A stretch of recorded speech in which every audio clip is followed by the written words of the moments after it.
اعوذ باللہ من الشیطان الرجیم بسم اللہ الرحمن الرحیم الم تر الی الذی حاج ابراہیم فی ربہ ان آتاہ اللہ الملک اذ قال ابراہیم ربی الذی یحیی ویمیت قال انا احیی وامیت قال ابراہیم فإن اللہ یأتی بالشمس من المشرق فأت بها من المغرب فبہت الذی کفر واللہ لا یہدی القوم الظالمین۔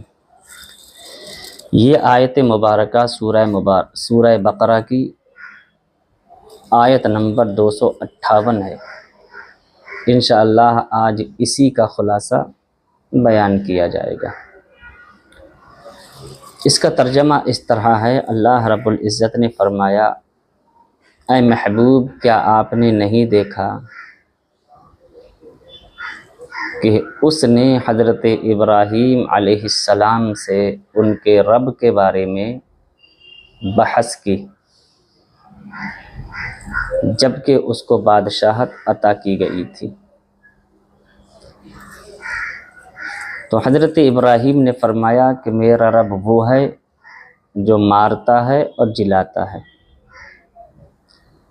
تو اس نے کہا کہ میں بھی مارتا اور جلاتا ہوں۔ تو حضرت ابراہیم نے فرمایا، بے شک اللہ رب العزت سورج کو مشرق سے نکالتا ہے تو مغرب سے سورج کو نکال دے۔ فبہت الذی کفر،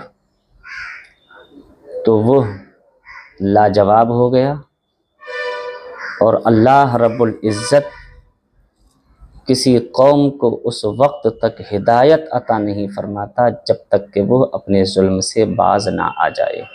یہ اس کا ترجمہ ہوا۔ حضرت امام رازی نے تفسیر کبیر میں فرمایا، الم تر الی الذی حاج، دراصل یہ جو حاجہ کا فاعل ہے وہ کون ہے کہ جس نے حضرت ابراہیم علیہ السلام سے اللہ کے بارے میں بحث کی اور مناظرہ کیا۔ حاجہ کا فاعل کون ہے؟ تو امام رازی فرماتے ہیں، ہوا نمرود ابن کنعان وہو اول من تجبر وادعى الربوبیہ۔ فرمایا وہ نمرود ابن کنعان ہے، اور یہ وہ پہلا شخص ہے جس نے زمین پر بڑا ظلم اور بڑی زیادتی کی اور اپنے رب ہونے کا اس نے دعویٰ کیا، خدائی کا دعویٰ کیا۔ فرماتے ہیں البتہ اس بارے میں اختلاف ہے کہ یہ مناظرہ ہوا کب تھا۔ واختلفوا فی وقت المحاجۃ قیل انہ عند کسر الاصنام قبل الالقاء فی النار۔ تو ایک قول یہ ہے کہ یہ مناظرہ حضرت ابراہیم علیہ السلام کے بت توڑنے کے بعد اور آگ میں ڈالنے سے پہلے ہوا۔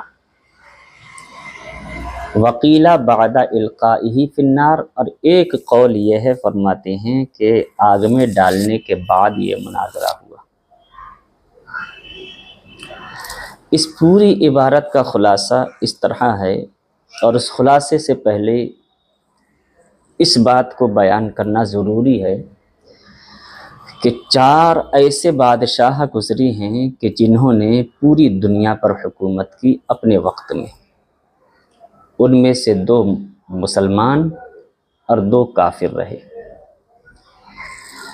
وہ 2 بادشاہ مسلمان جنہوں نے پوری دنیا پر حکومت کی، ان میں سے ایک حضرت سیدنا سلیمان علیہ السلام، جن کا ذکر سورہ نمل میں وَحُشِرَ لِسُلَيْمَانَ جُنُودُهُ مِنَ الْجِنِّ وَالْإِنسِ وَالطَّيْرِ فَهُمْ يُوزَعُونَ وَوَرِثَ سُلَيْمَانَ داؤد، اس طرح سے جو ہے۔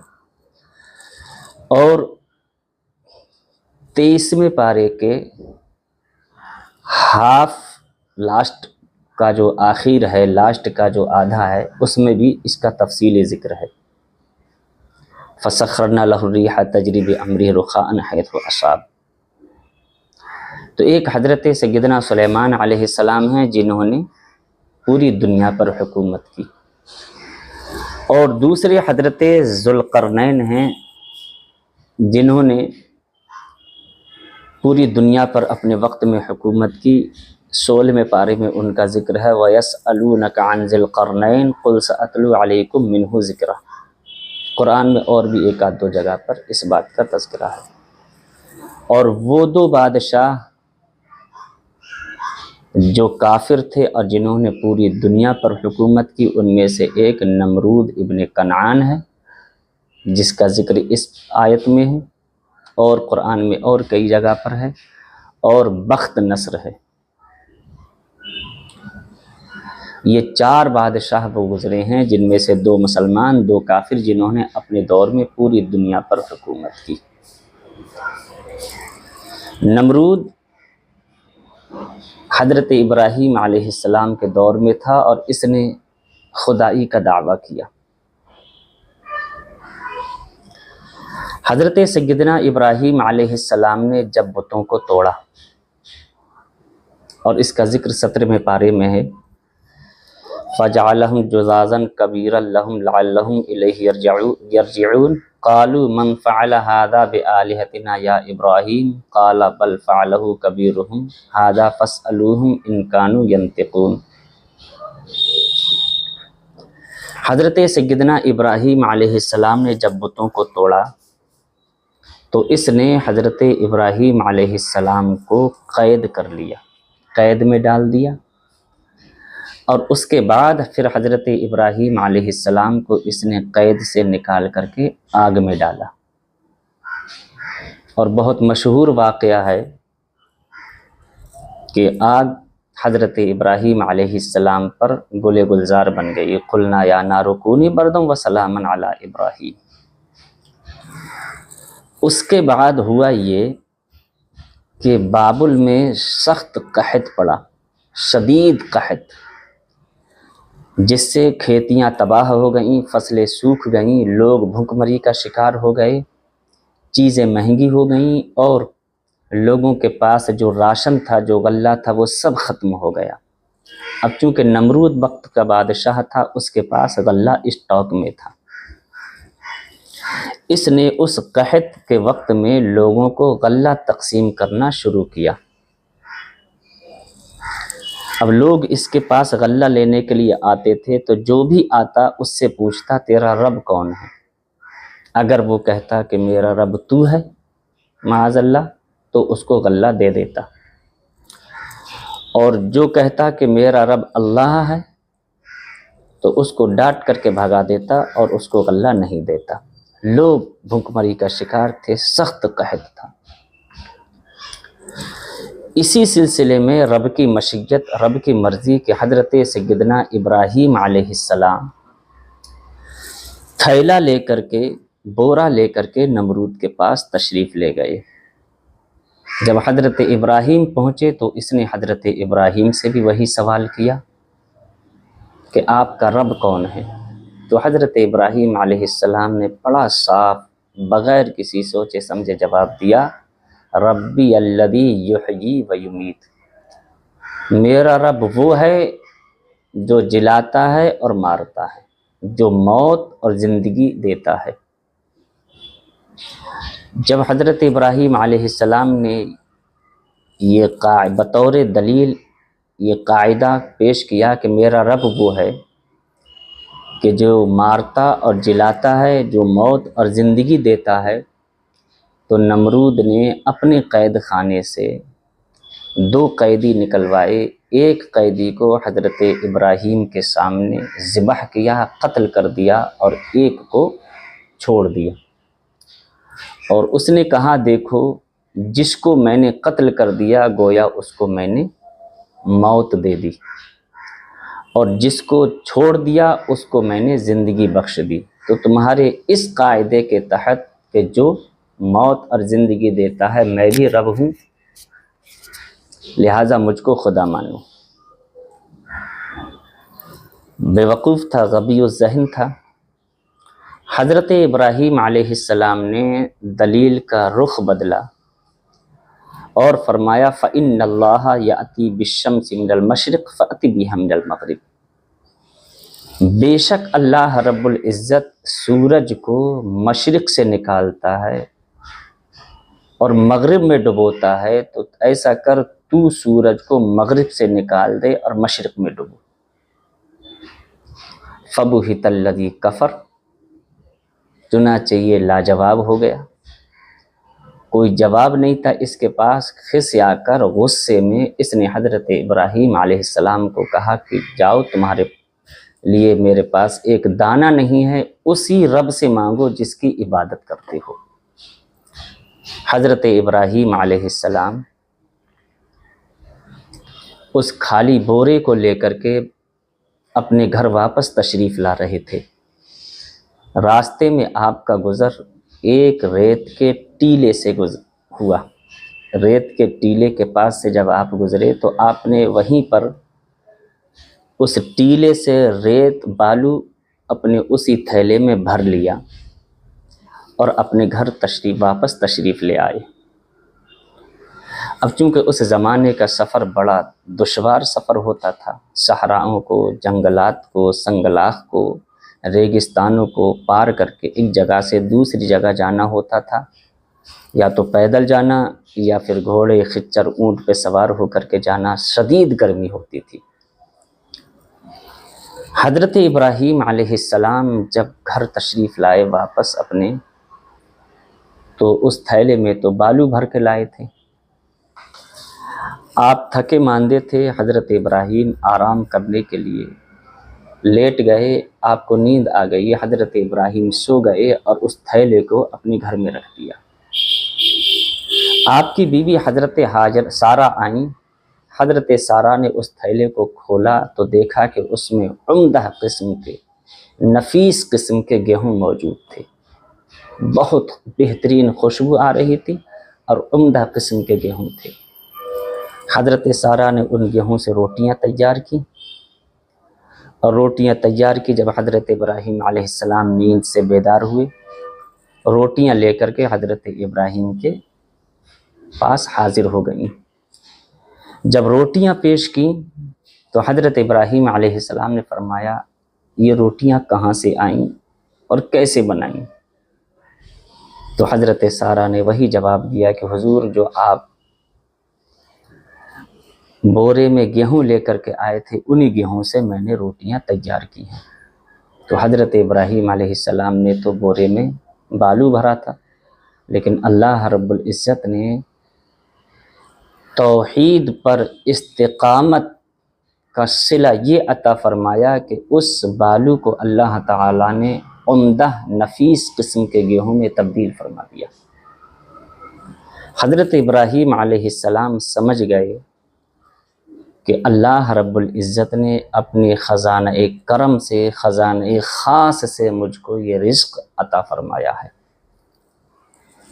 بہرحال اس کے بعد اللہ رب العزت نے اسی نمرود کے پاس ایک فرشتہ انسانی شکل میں بھیجا، اور اس فرشتے نے آ کر کے نمرود سے کہا کہ اللہ رب العزت فرماتا ہے کہ تم رب کو ایک مانو اور رب کی وحدانیت کو تسلیم کر لو، اللہ رب العزت تمہاری سلطنت کو برقرار رکھے گا۔ تو اس ظالم نے جواب دیا، رب کون ہے؟ رب تو میں ہوں، میں ہی خدا ہوں، میں ہی رب ہوں، میری سلطنت کو کون اکھاڑ سکتا ہے؟ اللہ تعالیٰ نے اس کو ڈھیل دی۔ 3 مرتبہ انسانی شکل میں وہ فرشتہ آیا، لیکن تینوں مرتبہ اس کا یہی جواب ہٹ دھرم تھا کہ رب تو میں ہوں، میں ہی خدا ہوں، میری بادشاہت کو کون اکھاڑ سکتا ہے؟ جب باز نہیں آیا تو پھر اللہ رب العزت نے مچھروں کا عذاب اس کے لشکر پر بھیجا۔ حضرت علامہ مفتی احمد یار خان تفسیر نعیمی میں فرماتے ہیں، مچھر اتنی تعداد میں تھے، اتنی کثرت سے اللہ نے مچھروں کو بھیجا کہ سورج کی کرنیں زمین پر نہیں پڑتی تھیں۔ اتنی تعداد، اتنی کثرت میں اللہ نے مچھروں کا عذاب نمرودیوں کو دیا۔ ان مچھروں نے نمرودیوں کے خون چوسنا شروع کیا، سب کے خون چوس گئے، گوشت سب کے چاٹ لیے، صرف ہڈیاں بچی تھیں اور نمرود بچا تھا۔ سوائے نمرود کے سب کے خون چوس لیے، سب کے گوشت چاٹ لیے، تنہا نمرود بچا۔ پھر نمرود کے لیے اللہ نے ایک مچھر کو باعث عذاب بنایا، ایک مچھر اس کے ناک کے ذریعے سے اس کے بھیجے میں پہنچ گیا، وہ اس کو کاٹتا تھا، اس کا بھیجا کھاتا تھا تو اس کے سر میں درد ہوتا تھا، کھجلی مچتی تھی۔ تو جب اوپر پر سے سر پر کچھ چیز ماری جاتی تھی، اس کی دبک اندر پہنچتی تھی تو وہ ایک کونے میں خاموش بیٹھ جاتا تھا۔ اس طرح سے نمرود کی عمر 800 سال ہے۔ 400 سال اس نے حکومت کی اور باقی گزرے 400 سال اللہ رب العزت نے اس کو مچھر کا سخت عذاب دیا۔ 400 سال تک وہ مچھر اس کے بھیجے کو کھاتا رہا، اور جب سر پر دبک پڑتی تھی، کوئی چیز سر پر ماری جاتی تھی، جب تھپڑ پڑتے تھے یا جوتے پڑتے تھے تو وہ مچھر دبک کی وجہ سے ایک کونے میں بیٹھ جاتا تھا اور اس کو سکون ملتا تھا۔ ظالم تھا، مغرور تھا، متکبر تھا، متمرد تھا، سرکش تھا۔ پہلے اس کے دربار کا یہ ادب تھا کہ جو بھی آتا پہلے اس کو سجدہ کرتا، اس کے بعد میں اپنی فریاد کرتا۔ اب اللہ رب العزت نے جب اس کی گرفت کی اور اس کو عذاب دیا تو اب اس کے دربار کا یہ ادب ہو گیا کہ جوتے لٹکے رہتے تھے، جو بھی آتا جوتا کھینچتا، اس کے سر پر پہلے 10 جوتے مارتا اور اس کے بعد میں اپنی فریاد پیش کرتا تھا اس کے سامنے۔ اس طرح سے 400 سال اللہ رب العزت نے اس کے سر پہ جوتے مروائے اور دنیا والوں کو بتا دیا کہ میں بادشاہت دینا جانتا ہوں تو ایک مچھر سے ہلاک کرنا بھی جانتا ہوں۔ 400 سال تک اس کے سر پہ جوتے پڑتے رہے اور اللہ رب العزت نے اس کو ذلت اور رسوائی کے ساتھ اس کا خاتمہ فرمایا۔ اس واقعے میں ان لوگوں کے لیے عبرت اور نصیحت ہے کہ جن کو اللہ رب العزت کوئی عہدہ دے، کوئی پوسٹ دے دے، کوئی حکومت میں کوئی پوسٹ مل جائے تو ایسے لوگوں کو اترانا نہیں چاہیے، تکبر گھمنڈ نہیں کرنا چاہیے، بلکہ اللہ کا شکر ادا کرنا چاہیے اور ہمیشہ وہ جملہ یاد رکھنا چاہیے کہ ھذا من فضل ربی، یہ تو میرے رب کا فضل ہے، میں